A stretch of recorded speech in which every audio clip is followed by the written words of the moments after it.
So today I'm going to be doing a review, more like discussion, of the first book in the Harry Potter series, Harry Potter and the Sorcerer's Stone, or for everybody else in the world, and the Philosopher's Stone. I'll be referring to it as the Sorcerer's Stone throughout this review because that's just how I've grown up knowing it, but you know, correct me in the comments. So I grew up reading Harry Potter every single year around Christmas time, pretty much since middle school, so I've read through this series at least 10 times, but I haven't read through it recently. My channel's about 3 years old now, and I have reread books 1 and 2, and I think part of book 3 at least once in the lifetime of my channel, but I've never gotten through the whole series as a reread, and I think I'm gonna do it now. I'm properly, oh my gosh, I'm just really in the Harry Potter mood. I'm ready to dive back into this world and love it.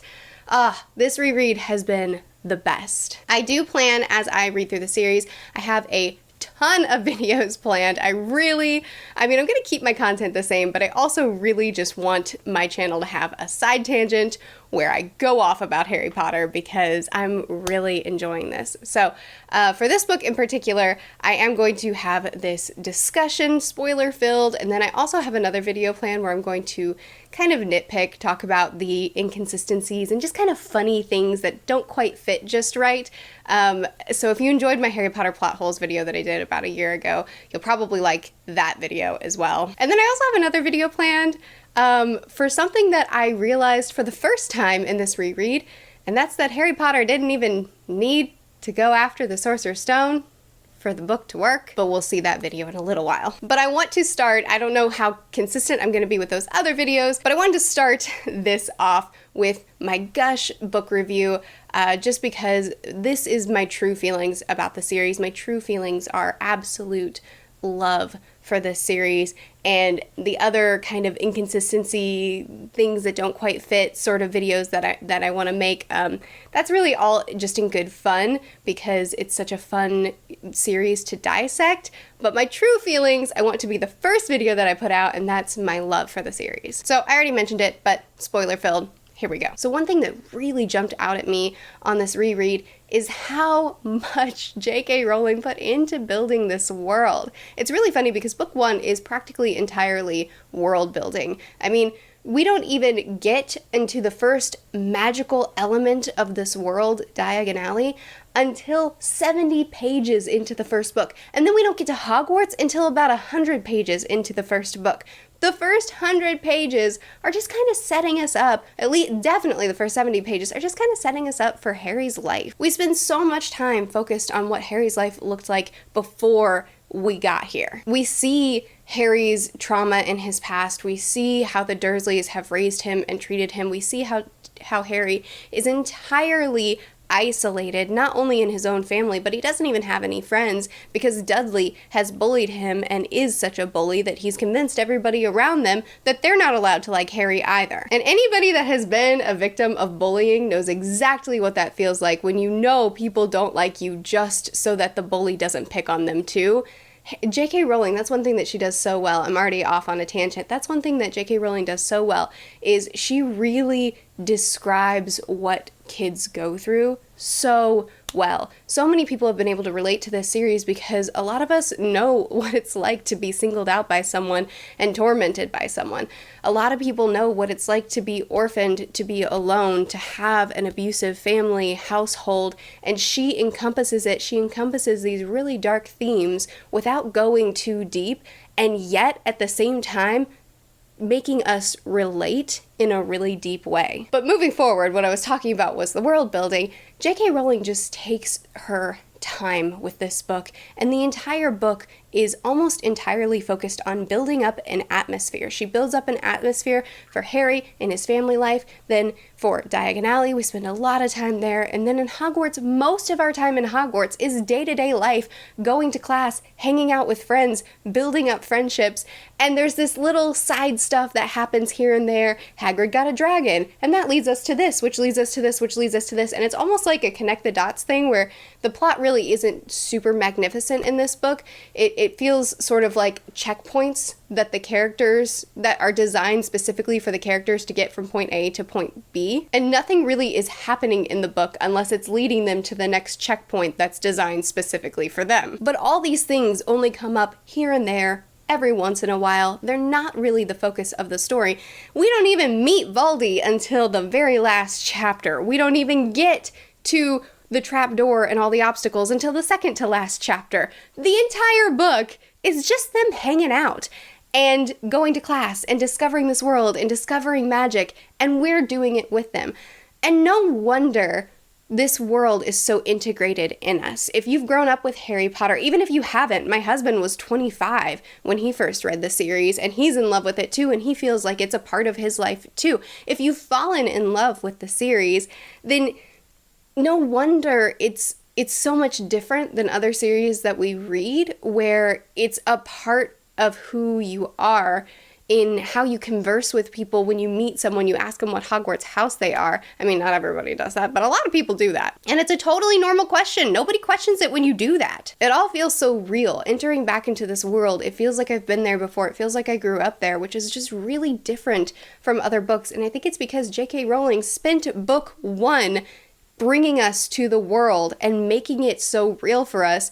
And then, yeah, there's a plot here and there. And then really the next books are fairly similar. I just think that's so cool that she took her time and just didn't care about making this fun, exciting, fast-moving plot. It was just about making a world that we all wanted to live in. The other thing that I noticed that's a real theme about this story is friendship. Holy cow, that's something that really stood out to me in this series, and I think it's because friendship is so valuable to me in general, but as well as in fiction, especially lately, where if a book has strong friendships, it'll make the book for me. And I feel like Ron has always been an underdog in my mind, and I know that's not... I know that a lot of people love Ron, but I've never really gotten it until this reread, where I see his loyalty to Harry. I see the way these two have bonded together. Ron's hilarious, by the way. And I know, again, that's not like a novel thought. Tons of people realized it before me, but I'm just now getting it. And then the fact that she built up this flawed, bossy, annoying character named Hermione, who's just such a little bratty brat, and then doesn't even become friends with the boys until the last third of the book. And then it's like she was always there. You really see their friendship on display when they're going through the different obstacles. And I loved that about this book, is how Harry couldn't have done it himself. First of all, the fact that the kids were like, obviously, we're not letting you go alone. Like, don't be ridiculous. And then they do it.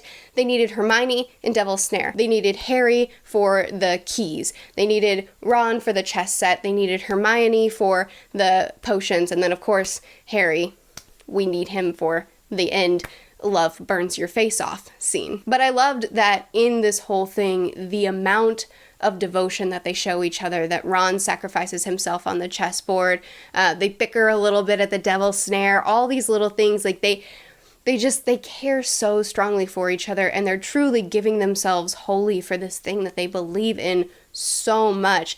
And the maturity is at an 11-year-old level in so many ways, and yet their devotion for each other is so mature and something that just really touched me this time around. There were also so many funny scenes throughout this book that I totally forgot. I mean, I remember funny, especially with Dumbledore. I've always had a soft spot for Dumbledore, and you really get a lot of Dumbledore in this book, with him in the Mirror of Erised, sliding down to the floor to sit with Harry and chat with him in the hospital with him afterwards, which is one of my favorite scenes. But there's so many funny lines amongst the trio and other characters, and just Hagrid is hilarious in this book. There are so many funny lines all throughout this book with tons of different characters that just I forgot about. There were also a ton of scenes that I noticed. I don't know, not all of them for the first time, but just little things that you pick up on when you've read the series through already. The fact that Ollivander mentions that Harry's dad's wand is great for transfiguration, and we know later that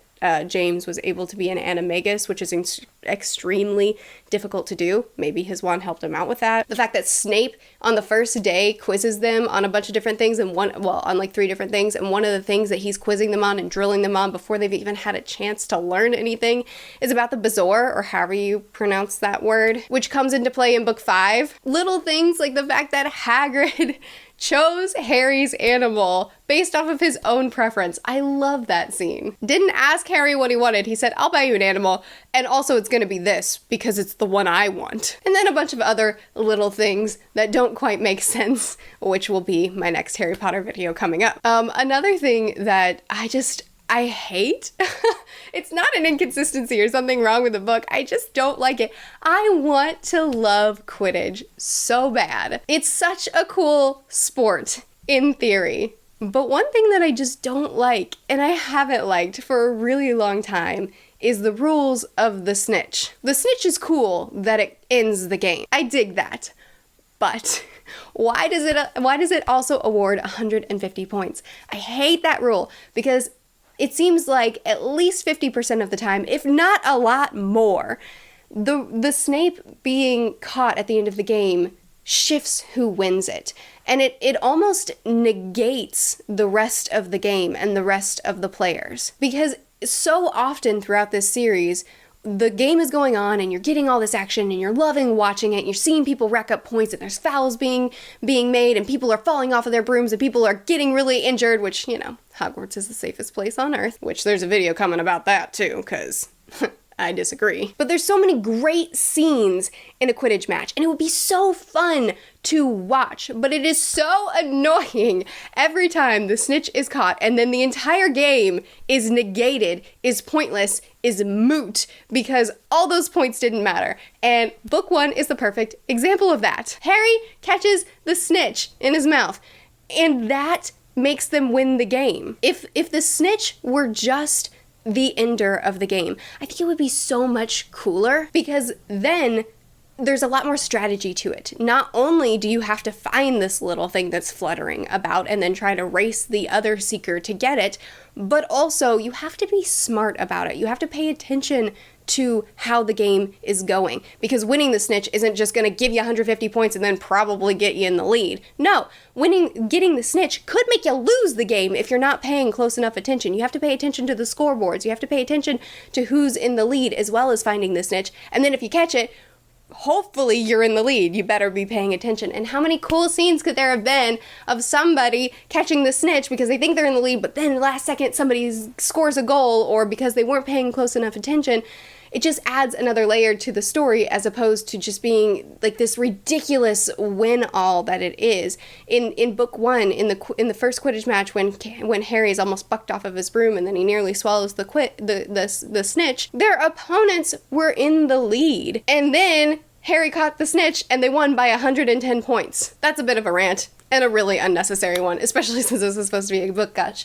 But I just think Quidditch is such a cool concept, and it kills me that the snitch gives them 150 points. Obviously, that's a preference thing. I know half of you will disagree with me. I'm not going to talk about the whole scene with Harry and Quirrell, because like I mentioned, I have a whole video coming about that, and I really want to discuss it in that video, so I'm going to glaze over that really fast.